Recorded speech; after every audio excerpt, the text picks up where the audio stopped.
Welcome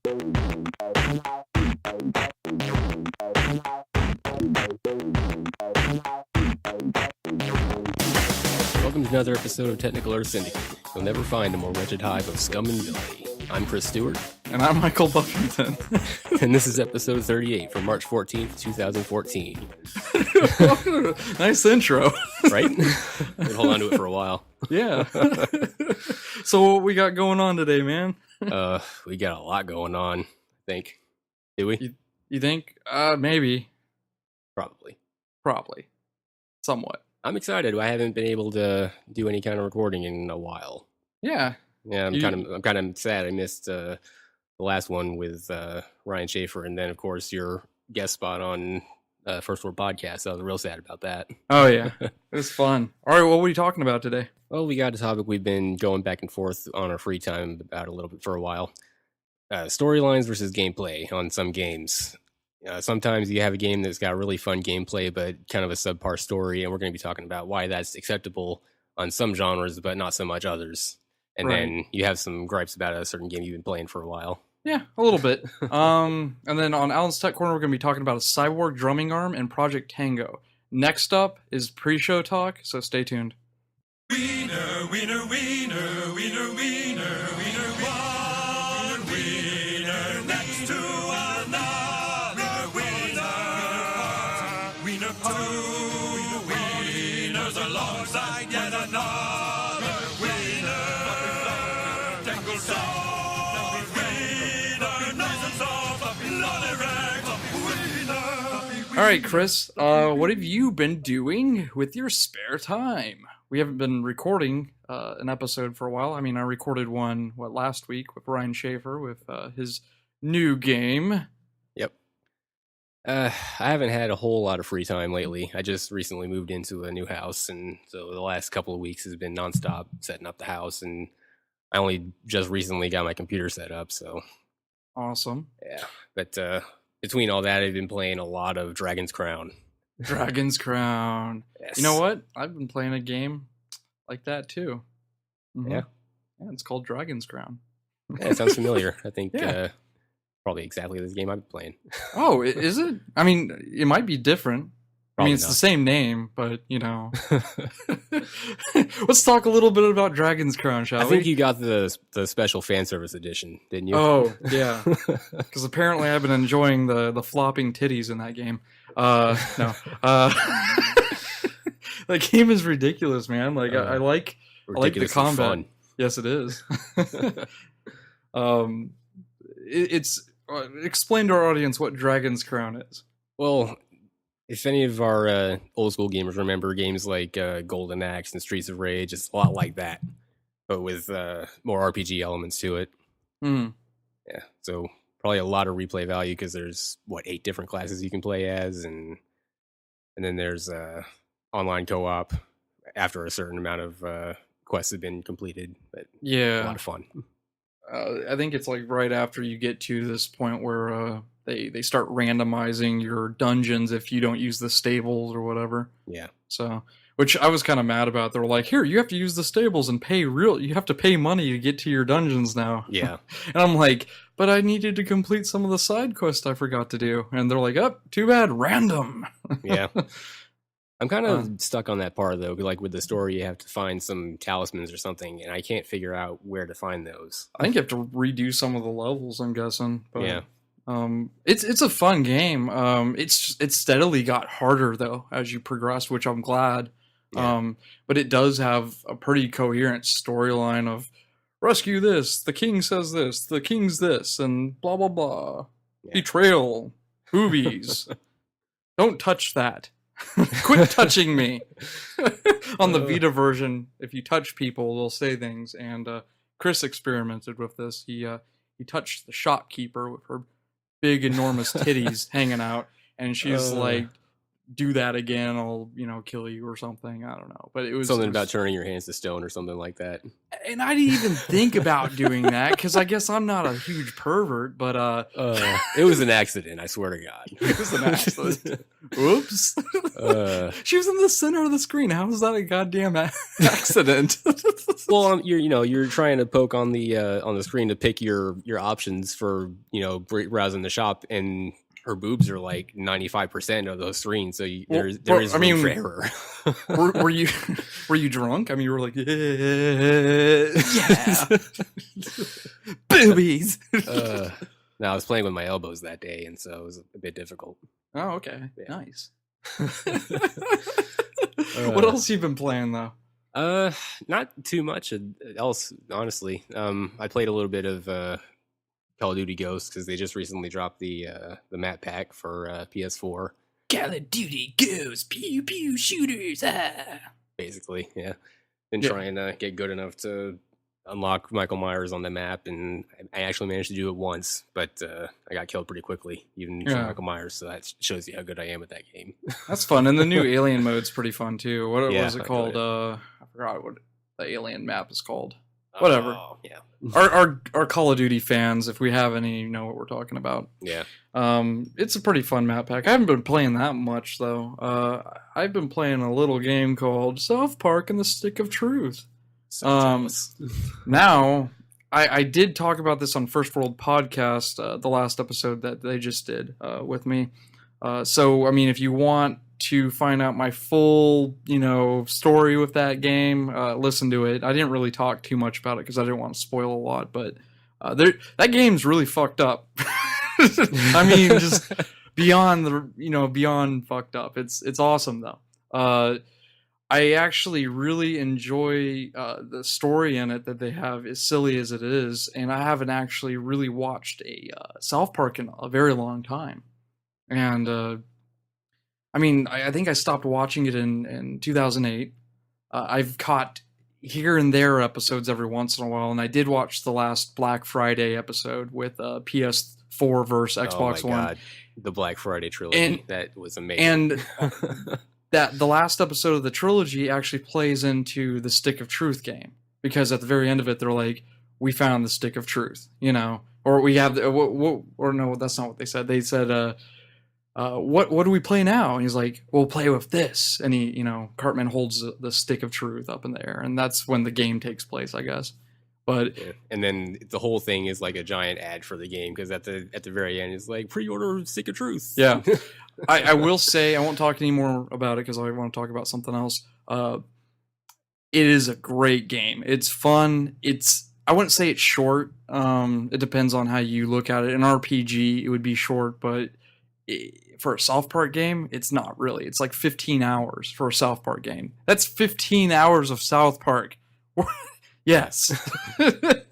Yeah, I've been reading about it. Like, a lot of the time you'll spend just kind of moving around the environment and looking for Easter eggs Yeah. and references and whatever. There's stuff that I just looked up recently, like there's a Lost Forest bit in it, and I did actually find the extra, Easter egg in there. So I'm going to be playing it again, doing that. So, but no, that's fun. I actually been playing Thief and Titanfall a bunch, and Titanfall just came out. It's a very fun game, and I'll be talking a little bit about it in our next segment. But me and a couple of friends have been playing it, and it's a good multiplayer game. It really is. If you like mechs and stuff like that, which is very odd. I hate mechs. I really don't care for them very much. But recently I've been, I guess, going back on what I say about that, and I'm actually enjoying it. But Titanfall's mostly a shooter, I want to say, but it does have a kind of a mech feel to it as well. Because you get to summon your Titan, whatever. You played the beta, didn't you? I played the tutorial of the beta. I couldn't get in any actual games. Oh, okay. Yeah, I played the crap out of the beta, so I'm gonna probably play it a little bit tonight after we record. So, but I've been playing Thief, and I know some people have been wanting to know my thoughts on it. It is a very good game for what it is. It's Thief, a lot of people put some hate on it, like it was the worst game possible. And it is a fun game. It's just there are things that aren't great with it. It's kind of tedious at some points, but it's a stealth game. You're not supposed to be seen, so you have to navigate through the map and everything like that and go to the storylines. But the story bits are actually pretty interesting. I do like those. Yeah. And I just did a mission where I think it was a DLC mission I got for pre-ordering it, but you got to go and do a bank heist by yourself. And it was ridiculous because there was like poison gas, there was cameras, and they were like medieval cameras with candles in them. But when they saw you, they triggered an alarm. And I'm like, how the hell do those work? I don't understand how they work, but you shoot a water arrow at them and they go down, and you can rob the whole bank of its awesome jewels and whatnot, and it's pretty fun. I am playing on the hardest difficulty, so that game is very tough on the hardest difficulty. Holy crap. You cannot... So you're saying, like, as a fan of the original Thief, like, you were pretty big into it, I think. I like the first Thief and the second Thief. The third Thief, I didn't get to play enough of. But, I mean, if you're a fan of the old series, you'll like it. A lot of the old fans are saying they don't like it, but yet you can turn the game into the old Thief by turning off all the options. They have this mode where you can turn off all the options that make it a modern game, like a HUD and all that kind of stuff, or quick saving or anything like that. That's pretty. Yeah, cool. It is. Is that like on the on the console? Can you do that too? Yeah. You can do it on That's pretty both, sweet. and I mean they give you the ability to customize it. And the original Thief really wasn't story. It wasn't story driven. Honestly, it was more or less a stealth simulator, medieval stealth simulator. Yeah, I read there was another thing you can do to where, like, if you get discovered, it's an automatic mission fail. Yep. So, yeah. Shoot, I already have that. Like, you cannot harm a citizen or its mission or game over. That's it. Yeah. So, do you think, like, non-fans of the original series would, like, if they hadn't played the games before, they would probably enjoy it? I've already had some friends that were like, "Oh, I hate this game. It's terrible," because they're more used to like Dishonored or Assassin's Creed, and you absolutely cannot compare this game to that at all. Yeah. Dishonored was a very fun game. You've played it, right? Yeah. And it was different. It was based off of stealth, but I wouldn't say it was completely based off of it. Like, you could be spotted and still kill a bunch of people, Yeah. You still had extra weapons. This, you have a blackjack and your bow and arrow, and that's it. And a lot of people were griping about swords, but your character's already not really wanting to kill people. He mentions that at the very beginning of the game. So it's really your choice what you want to do. And you can kill people with arrows and stuff like that, but I don't think they wanted you to have like a melee weapon like that, like a sword, where you can brawl in the streets or whatever. You're not supposed to be found. And if you're found, you're running for your life. Yeah. Now, that doesn't stop you from taking out people, but you take them out silently. And I think a lot of people are going to this game expecting like action, and it's not action oriented. It's I hate to say it, a stealing simulator. No, I'm just kidding. In a game called Thief. Yeah. It's focused on story, and the story is pretty good. It's not the best. It's still good. Right now, I haven't beat it, but I could see myself rating it, an 8 out of 10 or something like that when I finish it. We'll see. Now, is this like a reboot or is it like a sequel? No, it's a continuation of the series.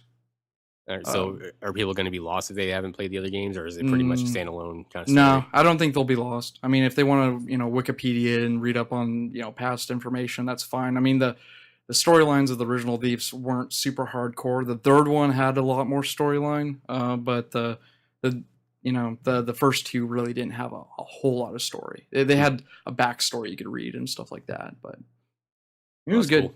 Yeah. But yeah, that kind of wraps it up for, what we've been doing. I mean, do you have anything else you want to add? No, that's pretty much it. After this short break, we're going to be talking about storylines versus gameplay on Topic Attack. So stay tuned.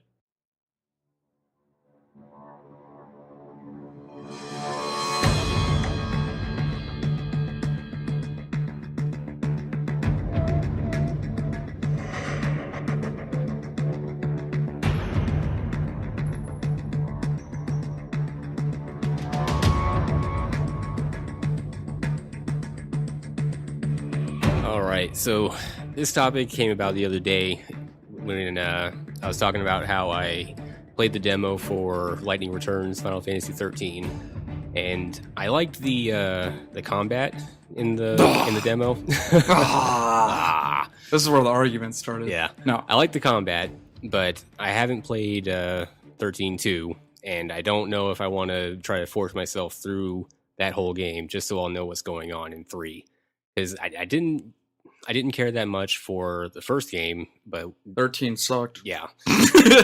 I'm gonna be blunt about it. I hated that game. What kept me going through that game was the combat system. I enjoyed the whole shifting classes and all that, and trying to find all the enemies' weaknesses to make them stagger and all that stuff. It was kind of like a little puzzle with each fight. Right. Every time you find a new enemy, and so that was fun. And once it did get into the whole open world area, it did start becoming a little bit more fun. But you shouldn't have to get 30 hours into a game to get to the real game. Why do you think they did this with Final Fantasy of all series? Why did they do this? Because every Final Fantasy has been focused on story. All of them have been focused on story, and the combat, the gameplay itself was turn-based, or they had crazy little things like in Final Fantasy 12 they had kind of like a Final Fantasy 11 setup, of how they battled.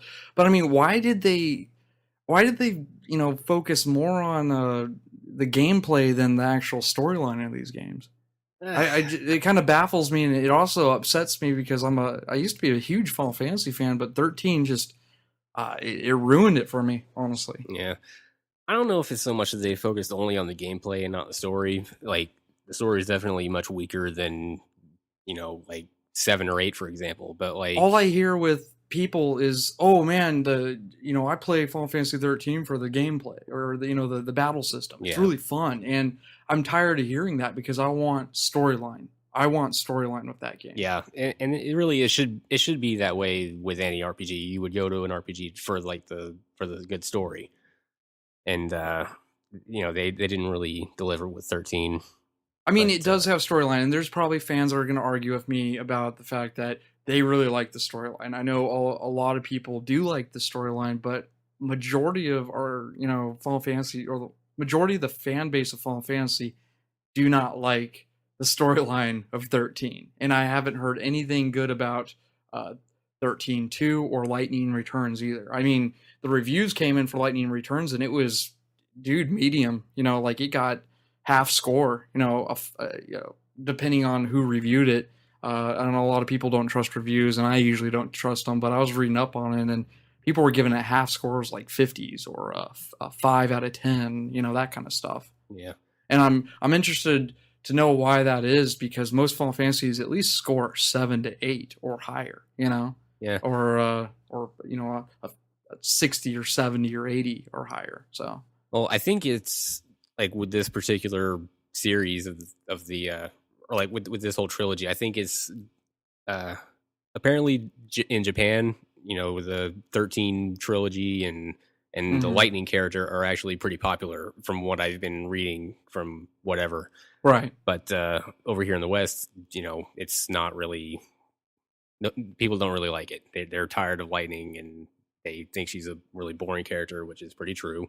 Yeah. And and they don't care for the story at all. It's like convoluted and doesn't make any sense, which for she's JRPGs, like time hop. Isn't like she time hopping now, going I don't know, she's some kind of like extra dimensional god thing. She or even made an something appearance in Final Fantasy 14, which pissed me off. I was like, why? I didn't get to play that area, but yeah, Lightning comes into Final Fantasy 14, a completely different game, and is like, hey, I'm here to fight with you. And there's an actual backstory for this. Yeah, I have no idea what the whole story is with that, but I know one of my friends is, if he's listening to this, he's like, oh man, you suck, because he really likes Final Fantasy 13. He's a big fan of it. I talked to him about it a little bit, and the battle system does sound cool, especially Lightning Returns. It does sound a lot more fun than what other people were talking about. But the storyline just does not interest me at all. Yeah, and that really should be the selling point of an RPG, is the storyline and not so much the gameplay. Now, let's back off of 13 because we've already done, or I've done enough bashing on it. I don't really want to bash this game because I actually really, really enjoy it, and it's brand new. And I mentioned it earlier on what I've been playing. Titanfall.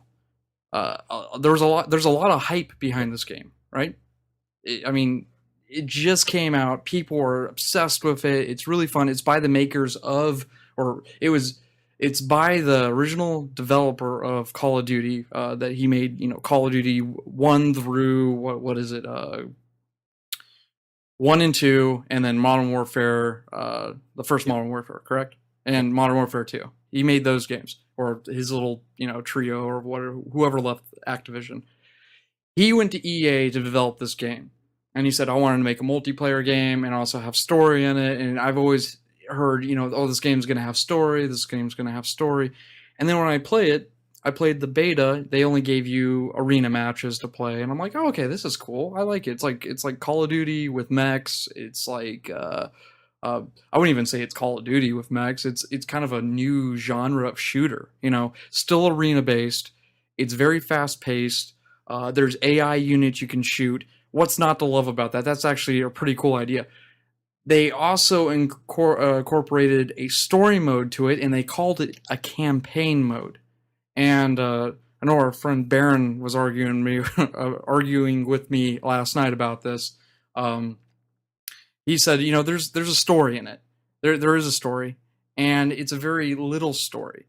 But I don't think they should have called it a campaign mode because it's just you play around a 10-minute match, and you get a little bit of dialogue from the whoever's talking on there, and you play as a grunt. You're not really playing as anybody important within the storyline. What storyline there is, You're playing as a grunt. You're getting orders to go here. You hear arguing and bickering between the people in charge on one of the factions, and it actually kind of annoys me because I'm like, why would you run a military like that? But I mean, when you finish the match, you can either lose or win, but either way, the outcome is you progress on. And the enemy is other players. It's not AI. There are AI on their team, but you're playing against other players, and they're completing their storyline. And there's such a small amount of story in it. The storyline's kind of forgettable when you're playing. You're basically just playing an online shooter like Call of Duty or Quake 3 Arena or Battlefield. That's what it feels like. They don't really make you care about the storyline. And I heard something about possibly a TV show they're going to be doing about Titanfall to give more backstory between the factions fighting. But I just don't understand why they did it this way. And they should have just said, hey, we're selling this as a multiplayer game. Like just a fight each other game, because that's all it is. The campaign is just it's not a campaign. It's cool. They even at the very end of the so-called campaign, they have a cool little story segment where you're up above the planets and you're diving into a pod and you're going to the surface, and it's really cool looking, and their ships blowing up and everything. And then you get to the ground and it feels like you're in a story mission. And the whole game should have been like that instead of just a section of it, And now I'm just playing the multiplayer, and that's fine. That's what I bought it for. So I'm not disappointed on that at all. I am disappointed that there's just no storyline in there. When a first-person shooter game like this could have used a single-player storyline, or at least you know how Battlefield has Rush and you progress? They should have did something like that where it just triggered a huge storyline moment each time you progressed or pushed the enemy back or something like that, That would have been cool. But, I mean, do you have any questions about what I discussed for Titanfall? It's not, I want to let everyone know it's not a bad game. I don't think you should not buy it. I think if you are enjoying a shooter, I think you should pick it up. But I want to warn you that their campaign is kind of a lie on there. It's there, but it's not there. If you know what I mean.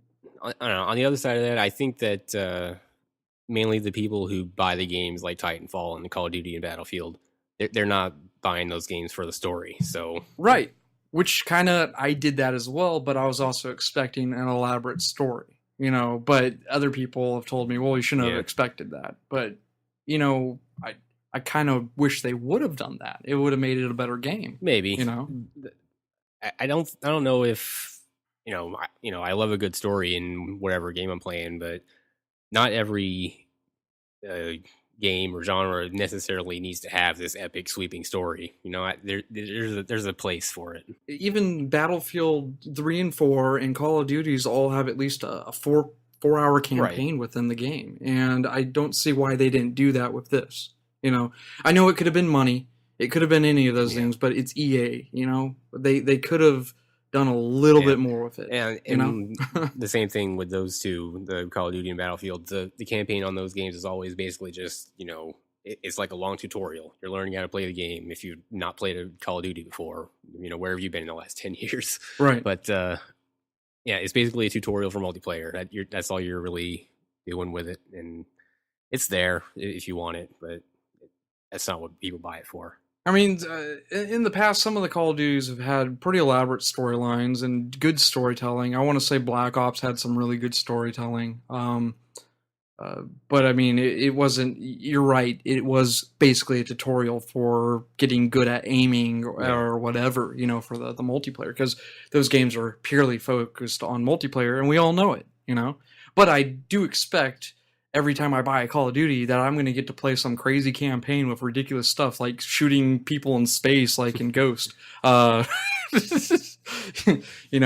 want something crazy like that, at least to entertain me for a little bit, to break off from that. What else do we got that we could talk about with you were talking about Devil May Cry. Yeah, more people, I was kind of talking about how you don't really hear complaints about like what I was saying with Final Fantasy. People read and they hate the game as a whole pretty much because of that, but they like the gameplay. But on the other hand, you've got games like your Devil May Cries and Bayonetta. There's not much of a story is there, but it's not epic Final Fantasy level stories here. It's just it's bullcrap, whatever story. But people like those games, and they're pretty much universally enjoyed because the gameplay is so fun. And so my question was why it was acceptable for that particular genre, but not so much in RPGs, for example. Because you wouldn't want to play, a game could have a really awesome story, but if it's not fun to play, then what's the point of even playing? Even for me, I'm not a big fan of Devil May Cries or the Bayonetta things. I'm not a big fan of that. I find some of the combat scenarios a little cheap and annoying for me. They are fun though, the crazy hack and slash moments and stuff like that. Kind of like, what was that game called with the main character named War? Darkstalkers? Wasn't that it? No, it was Darksiders. That's the one. Darksiders. Yeah, Darkstalkers is the fighter game. Yeah. My bad. Anyway, that game was purely a hack and slash game, but it also had RPG elements, and it had a mediocre storyline for the most part. It was still okay, I've yet to play the second one on that one, but I heard it was more story than the first one, I guess. Yeah. So, and then we got games like Borderlands 2 or Borderlands 1 and 2, which skim on the surface, not as much as other games. Borderlands 1 kind of did this, but it had just very vague storyline. It was mostly based off of just co-op play, The second one, I want to say it has a lot more storyline, a little more interesting. I know we haven't finished it yet, but it had more of an interesting storyline with, what's his name? Handsome Jack? Yeah. Yeah, so, I mean, you had that. And then we have games that are like Left 4 Dead, which we don't really know the core storyline. It's bits and pieces. And same thing with Dark Souls, Demon Souls, and I guess the new Dark Souls 2 has a little bit more storyline than the others do. That's what Heath from First World Podcast was saying. Yeah. And you kind of have to look for the storyline within those games. And at some points, I feel like that's not fair when you're playing a game. And Dark Souls and Demon Souls, I really love Demon Souls. Actually thinking about it today, I was going to gripe about Demon Souls, but I really couldn't gripe about it because it was a fun game. But you still had to locate the story bits in it, And in Dark Souls, I had a hard time even following what the storyline would even mean until I watched a video today explaining, or some guy's take on it, on what the storyline meant in Dark Souls. Yeah.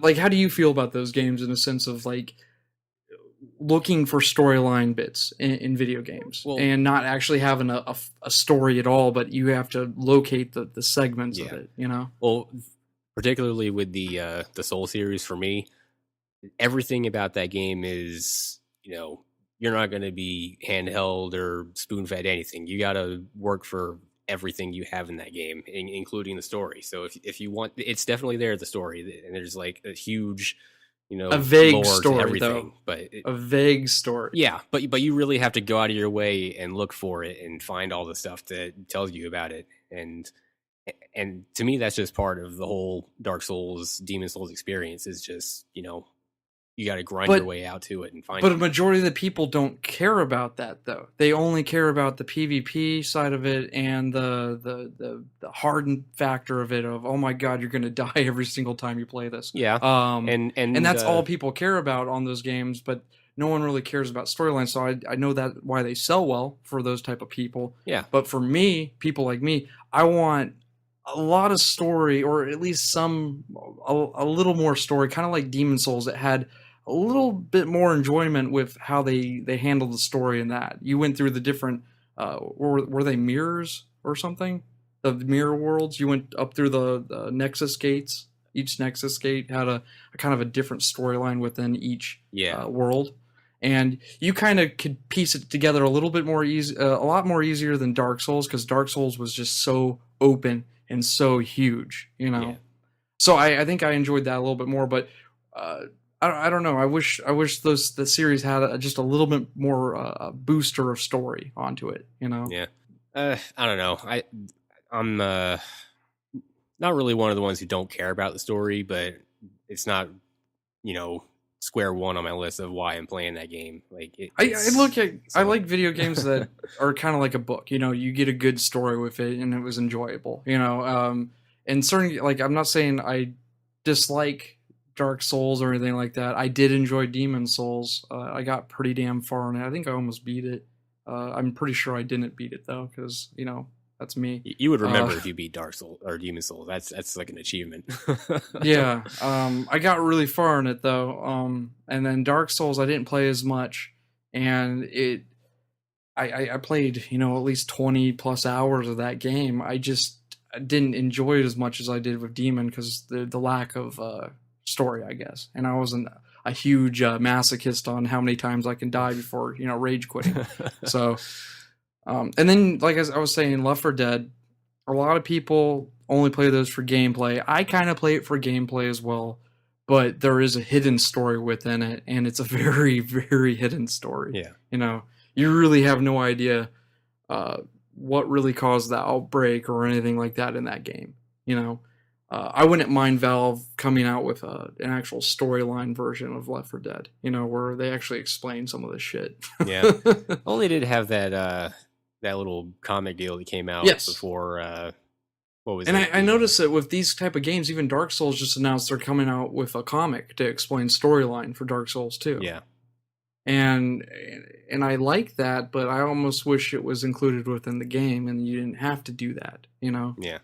Because, I mean, people like me, you question it, what the hell's happening in this world, you know? Yeah. And there's some people that just don't care. There's some people that have little interest, but they say, oh, that's cool. I like this comic, you know? Yeah. But, I mean, overall, games like Dark Souls and Borderlands and Left 4 Dead, you're only really focused on the gameplay, and that's enjoyable. It is enjoyable. Games such as Titanfall, I was expecting a little bit more, but it was still based off of gameplay. And then, of course, we got all our normal games that are just focused on storyline. Thief, Dishonored. What else? You know, we got Metal Gear anything Solid. Metal Gear Solid that's heavily story driven, and at some points, I mean, the gameplay is really fun, but also tedious at some points. You know, they focused a lot more on the storyline than they did the gameplay at some areas. You know, but it's still just a great game. So we kind of come down to mutual agreement with both parties of fan bases. Oh, I enjoy gameplay more than storyline, or I enjoy storyline more than gameplay. And there's not a lot of I enjoy storyline more than gameplay, because those people usually want an equal base. Like both storyline and gameplay must be amazing. Yeah. That's a rare find when both of them are completely awesome. And it is. In a perfect really world, is. every game would be that way. But I mean, development cycles are so rough that it's hard to even out the development for the storytelling and also the gameplay. But some games get it right. But usually those games are the shortest games. Yeah, the indie games and all that, especially when games are getting so expensive to make nowadays. I mean, the last game that I thought had a pretty much equal gameplay, like fun gameplay and really cool storyline, was Gears of War for me. Yeah. It was just enjoyable all around. And I mean, there's probably a few more out there, but I mean, I wish more developers focused on that than making just gameplay fun, because then you're leaving the storyline people out as well. Yeah. You can do some extra storytelling within a combat only game or anything like that. What else you want to talk about on this? That was pretty much all I had on that. Well, awesome. After a break, we're going to be talking about Cyborg Arm and also Project Tango on Alan's Tech Corner, so stay tuned.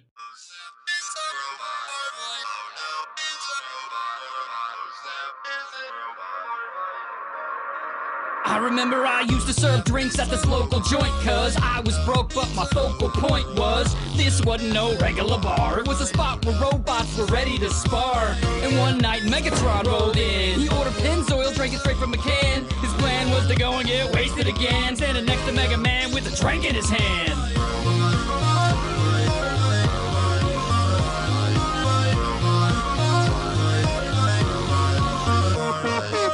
All right, today on Alan's Tech Corner, we got a pretty cool discussion about two topics, actually, and we haven't done two topics in a while, have we? Yeah, it's been a while, I think. I think the last one that brought 2 or 3 topics was Mike Ross. We love you, Mike. All right, today we're going to be talking about the cyborg arm, a cyborg drumming arm. Sounds interesting, doesn't it? It's actually kind of a sad story. A guy named Jason Barnes was electrocuted 2 years ago, and he lost the lower half of his arm. Basically, he couldn't move it, and they didn't really explain too much of how he lost it, but it didn't move. Jason Barnes was a drummer, and I mean, losing your arm as a drummer would suck, especially if you're very talented. Me being a musician, I know that would stink.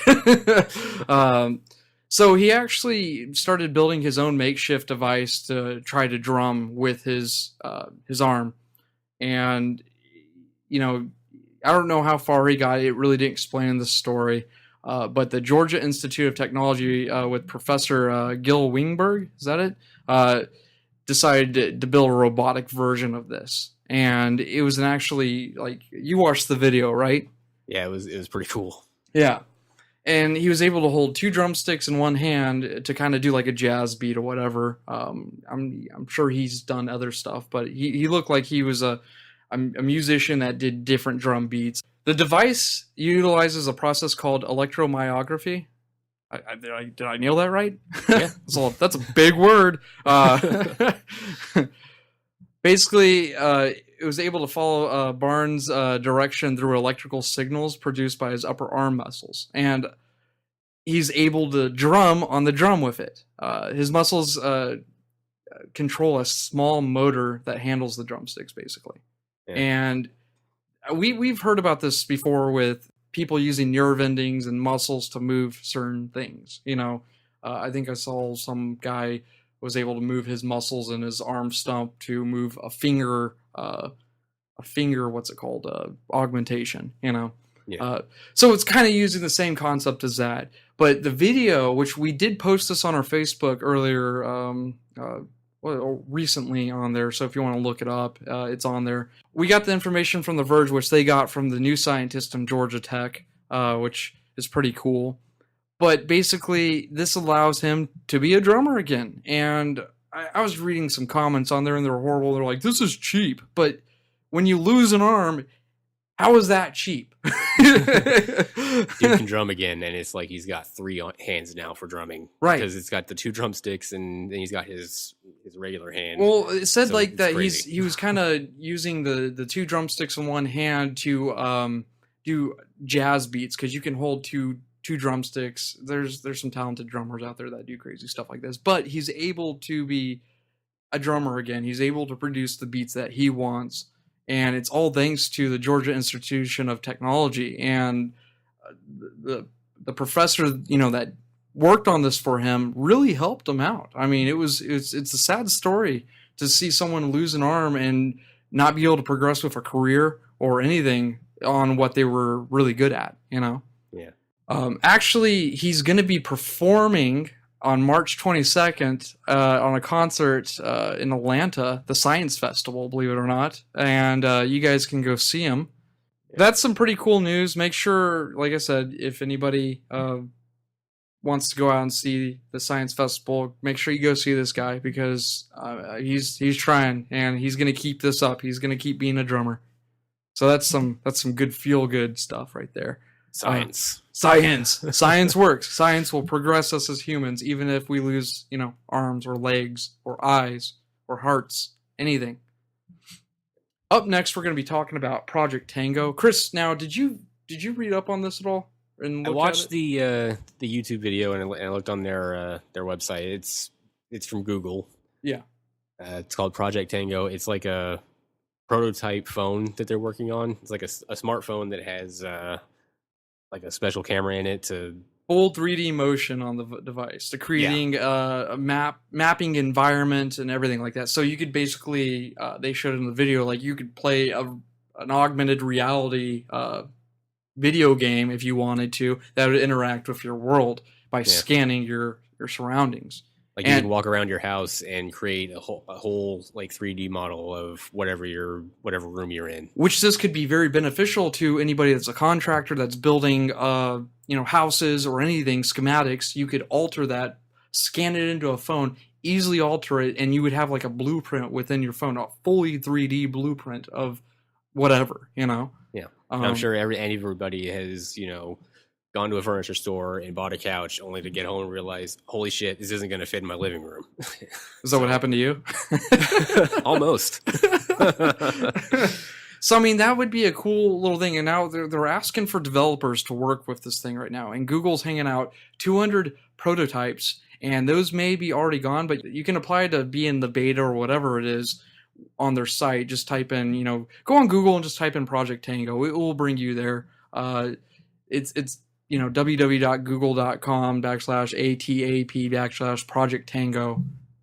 And you'll get a whole, page of information about what this phone can do, how you can get involved, and where you can sign up for it. But I think this will be very beneficial, especially for all Android devices or anything, really. Once this comes out, what do you think other companies are going to start working on this? Yeah. I'm sure Apple's going to be trying to scramble and copycat it somehow. Oh, don't give me that shit. Because Google takes stuff from Apple.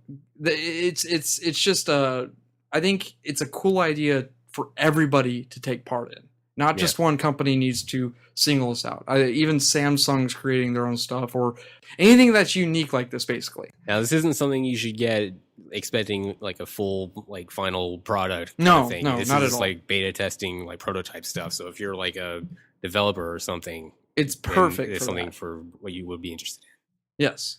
But if you're a game developer and you're wanting to use it, you can use Unity game engine with it or anything. I mean, anything that's current, Java, C, C++, anything like that. If you're a developer, definitely look into this. I don't know how much this is going to be when it comes out. I'm guessing normal phone cost. So we're talking, $600 to $800 without a contract probably whenever they come out. It's probably still a long ways away, but right now you can apply to get into it. I don't know if they're going to charge you if you actually get into the beta with them. It's kind of like Google Glass. I applied for the beta for them to get a developer copy of it or whatever, and then they were like, here's your invite. Do you have $1,500? I'm like, No. Yeah. Now, if you're a developer, you're not really going to worry about that, especially if you have a company that can afford this, you know? So Yeah. it's a good step in the future with phones, no matter what company has control over it right now. And, you know, Chris and I just had a, you know, Apple versus Android moment right there. But it doesn't really matter who has this. It's just cool tech, and I would like to see it, you know, further. You know, that would be awesome because we already have augmented reality with phones in some applications, but it's nothing this good. Yeah.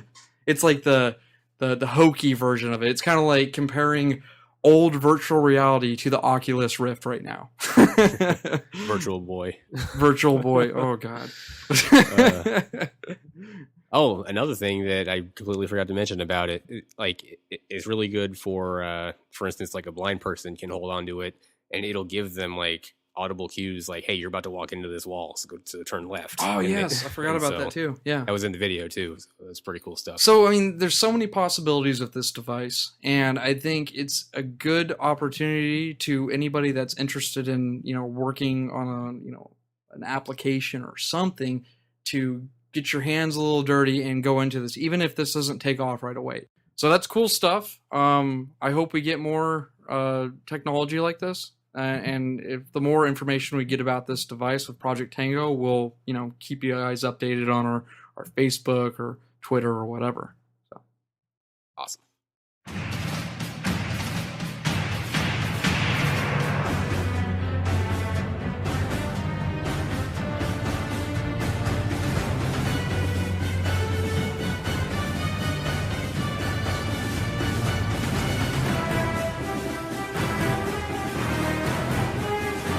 all right, Chris. It's gonna be the weekend, and are you gonna be playing some video games? Probably. Yeah. I'm going to be doing a lot of studying. I've got my promotion test coming up in April, so I'm going to be doing a lot of studying for that. Sweet. I wish the best for that. Yeah, I test on the 25th of April, which is coincidentally the same day that Dark Souls 2 comes out for PC, so that'll be a little reward for me. Are you gonna be buying the PC version of it right away? Probably. I've been reading about the console versions, and I've been seeing it's not like a complete mess. Like, I talked to Heath a little bit about it. He got the PS3 version, and he said it runs completely fine. And the only problem he's had is some network issues, but that's you know, PS3 netcode. That's the problem. The console version will always work better, but yet we got shafted big time with Dark Souls 1 on PC. Yeah, you know, and they're saying they learned their lesson pretty big from that. So we'll see. Every Japanese developer that develops for PC, they say they got their stuff together, and then when it releases, it's a mess. You know, and I don't want to single out Japanese development, but they really don't do good jobs at developing PC games. And I've had too many experiences recently which have pissed me off. So I'm going to probably wait until I get a good deal on the game, but I also want to hear input from everybody else on PC. Maybe there'll be some early copies that got released for press, you know? Yeah. And we'll get to hear if it runs smoothly on PC or anything like that, because that was the big issue with the first one, and also games of Windows attached to it, which is about to go down the summer, and Dark Souls is going to be completely obsolete unless they you know, take games from Windows out. I've been trying to contact them to see if they're going to bring that over to Steamworks or anything, because there's other games. I think they went ahead and brought what was it, Arkham City? I think it used to be games for Windows, and they moved it over to Steamworks and stuff. I really hope that, you know, Sony announces, or, you know, even next gen's consoles, they announce Dark Souls 2 for PS4 and Xbox One. That would be really cool. I would actually rather have it on there than the PC, believe it or not. I would too, to be honest, but I'm not gonna hold my breath for it. I mean, we still got a month. We still got a month, so we'll see what comes out of their mouth, I guess. So yeah.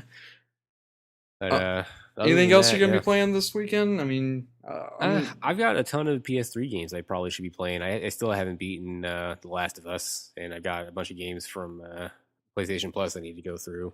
So. Yeah, I got The Last of Us as well. I bought it and haven't started. I did get to beat Beyond Two Souls, which is a freaking awesome game. I loved it. Ellen Page the game. I'm probably going to be playing some more Dragon's Crown, and also I just picked up Persona 4 for the PS Vita. Oh yeah, and our listeners don't know, I bought a PS Vita. Freaking love that thing. It's awesome. But, Persona 4, I just started that, so I'm going to probably be playing that a little bit, and also some more Titanfall, and I'm going to try to beat Thief so I can maybe do a review on it, I don't know. We'll see. We got to try to hit up co-op on Dragon's Crown. That's got to be fun. I just unlocked it, so we could probably try it. I know when you go out to your mission, that's when you can invite friends into it. Yeah. So, you can't go into town and invite your friends, which I was thinking that's what you had to do, but when you go into the little outside of the world thing, you can invite. So yeah, I'm interested to see, do we have to do randoms with each other? The random dungeons is I'm inventing new words. But you're becoming Gollum, I think. Gollum. So I don't know if we have to stick to that because the stables is in town, isn't it? Yeah, the stable's in town. So you can't fast travel. It looks. I think you can actually invite people and stuff through the stables too. I think that's probably separate from the rest of the town. Yeah, we'll have to try that out, definitely. Right.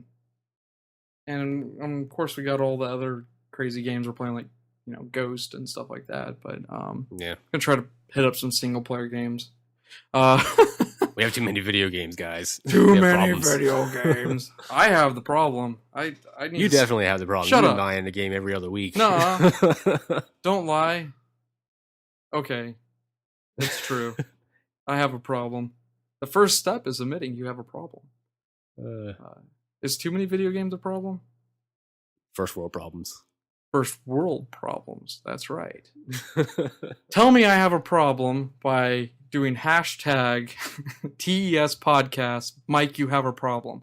Well, that's the end of our show. Here's the part of the show where we do shout outs. I'm going to do a shout out for my awesome dad. He keeps our show up and running, and he is the head of Emerald Coast Productions. And I love you, Dad. There's some feel-good stuff for you guys. I'm also going to do a shout-out for Crash Planet. Just got released while we were recording this today, so it's 2 days old when you guys listen to this. You can find it on Newgrounds and Conjugate. And Ryan Schaefer wants you to play this game. It is fun. He's already getting feedback from commenters, and they said it's really fun and they like it. Chris, also, we get mentioned in the credits. That's pretty cool. Yeah, we do get mentioned in the credits. It says TES Podcast. We're freaking awesome. We're celebrities now. Woo! I want to do a shout out for First World Podcast. Of course, you guys are awesome, and you can find them at fwpodcast.com, and that is www.fwpodcast.com. And you can find the latest episode that we talked about first-person shooters, and I'm on there. You got to definitely listen to the show. One day I'm going to make it to one of these freaking guest appearances. It's going to happen. Maybe. We'll have to plan that out. Chris, you got any shout-outs? I do.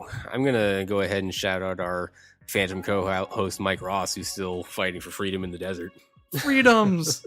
He should be getting back pretty soon, though, isn't he? August, I believe. Yeah. Somewhere. And also a good friend of mine who works at Blizzard, who's going to remain unnamed, who is giving me a free copy of Diablo 3 Reaper of Souls.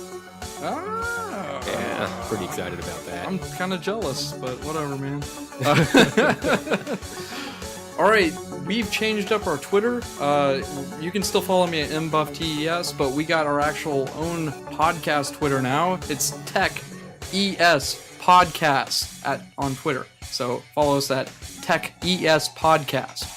And as always, you can find us on Facebook. Type in Technical Earth Syndicate. Our website is emeraldcoastproductions.com, and that's www.emeraldcoastproductions.com. We're also on iTunes. Make sure you subscribe to us on there, and also rate us and comment us. We want to know your feedback. We're also on a new thing, for us anyway, Stitcher Radio. Stitcher Radio is a great app. You can download it on Android or iOS, so make sure you download it and listen to our podcast on it. I'm going to download it today. All right. And there's our sponsorship right there. Also, make sure you subscribe to our YouTube. And, as always, thanks for listening, and we'll see you next time.